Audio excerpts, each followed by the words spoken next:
Hey guys, my name is Nora Franche, and welcome to the podcast Grateful Blessed Mess, daily reflections for those in the 12 steps.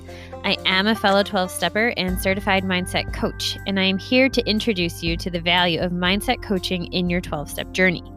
So if you feel like you are stuck in the steps, if you're slipping and sliding with your abstinence, mindset coaching may help you as it did me, and you can find me at catholicmindsetcoaching.com.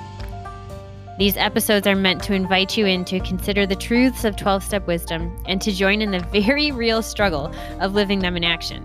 I hope that it feels almost like a mini meeting, and I invite you to contribute your own share on the Grateful Blessedness Facebook group to keep the discussion going. My comments are based on my own experience, so feel free to take what you like and leave the rest. But my hope is to encourage you on your own daily 12-step journey. As they say, you cannot stay clean on yesterday's shower. So without further ado, let's begin.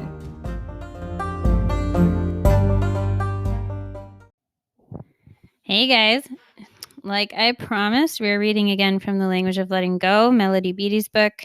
This time it's page 44, the reading for February 15th, and the topic is control. Yay! All right, ready? Sometimes the gray days scare us. Those are the days when the old feelings come rushing back.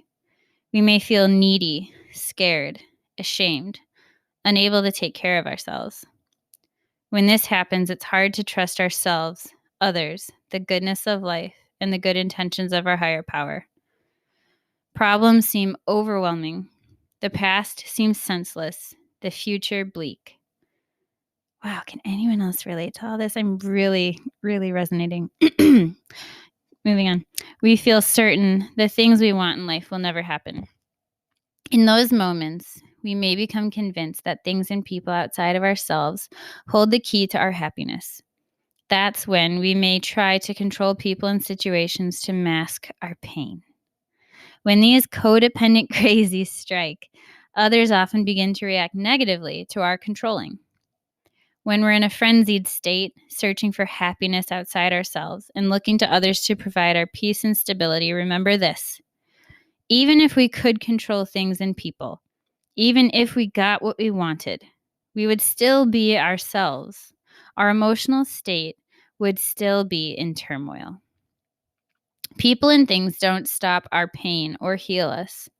In recovery, we learn that this is our job, and we can do it by using our resources, ourselves, our higher power, our support systems, and our recovery program. Often, after we've become peaceful, trusting, and accepting, and what we want comes to us with ease and naturalness. The sun begins to shine again. Isn't it funny, and isn't it true, how all change really does begin with us? I can let go of things and people and my need to control today. I can deal with my feelings. I can get peaceful. I can get calm. I can get back on track and find the true key to happiness, myself. I will remember that a gray day is just that. One gray day. Yeah, I had a gray day yesterday. It was really gray. I don't know about you, but and I even told myself, like one day at a time, like tomorrow's not going to feel like today. And it doesn't. Today does not feel like yesterday, but man, when you're in it, it just like sucks you in. It's so hard. Like if you're having that day, I'm so sorry. It is just so hard and it feels so crummy.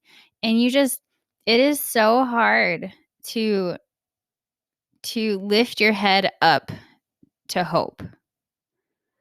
And so we will do that for you on the days that you cannot do it for yourself. That's why, one of many reasons why we need the fellowship and why it's so helpful and so beautiful and so life-giving.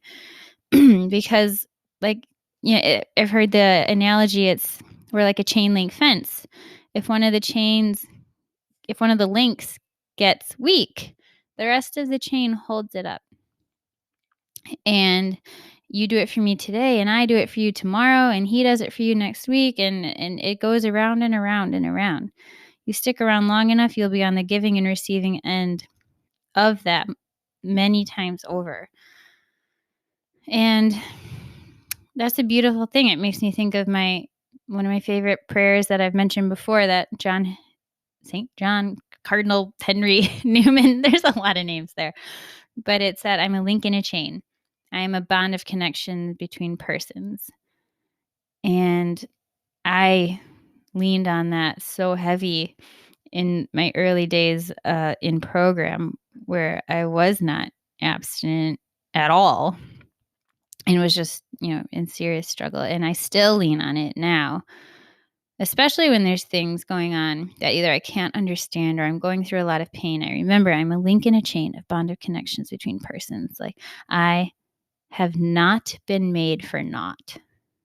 I know it's a double negative, but I have been made for something. And I have come to believe that. And that gives me hope. So maybe the next gray day I have, I can try to remember to pull that up. I do have it taped on the wall in my house, actually, that prayer. It's so funny. It's been there for months and I forget all the time that it's there. It's in the kitchen so that I see it every day and I still forget that it's there and don't read it or remember its words. So if you have something like a prayer or a mantra or a phrase that does give you hope, that gives meaning in times of seamless meaning, I encourage you to put that on a wall or on your home screen of your phone, or a sticky note on the dashboard in the car or on the mirror, somewhere where you see it. And just as a reminder to yourself that no, you do choose hope, but it's okay, and it's okay that today is hard. Yeah. So briefly, I thought I was going to talk about control, but maybe the whole idea of control is just that it's a false reality when we think we can do that. And it is the call of step 3 to let go and let God and turn it over to our higher power. It's funny. We have to turn over things that we don't even actually have control over, but we think we do. And so what we're turning over is that belief that we do.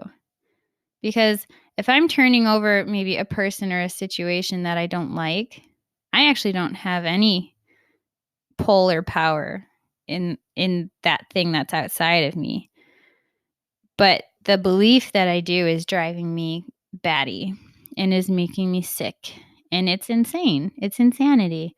That's how insanity works in my life often, that I think I have power where I don't. And then I'm, angry or emotionally disturbed because, the play isn't coming off right. Just like they talk about in the big book. We want to be the director of the show. That's control.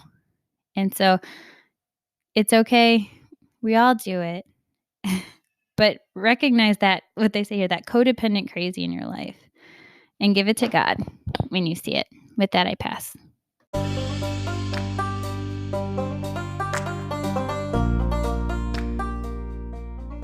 Thank you so much for listening to today's episode. If you feel that mindset coaching could help you on your 12-step journey, please feel free to reach out and find me at catholicmindsetcoaching.com. This is not a replacement for 12-step work. This is something outside of the 12 steps.